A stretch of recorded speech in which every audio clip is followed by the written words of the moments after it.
लिखा था कार्बी माने पहाड़, आंगलोंग माने मानु। साले का खोपड़ी तोड़ साले।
कार्बी आंगलोंग का समझौता, लोकल सेल्फ गवर्नेंस, इस पर हमने बहुत बल दिया है।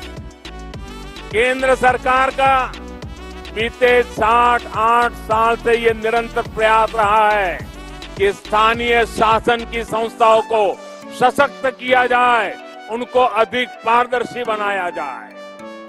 कार्बी आंगलोंग ऑटोनोमस काउंसिल को या फिर दूसरे स्थानीय संस्थान, इन पर ये बहुत बड़ी जिम्मेदारी है। केंद्र और राज्य की योजनाओं को तेज गति से गांव-गांव पहुंचाने का बहुत बड़ा दायित्व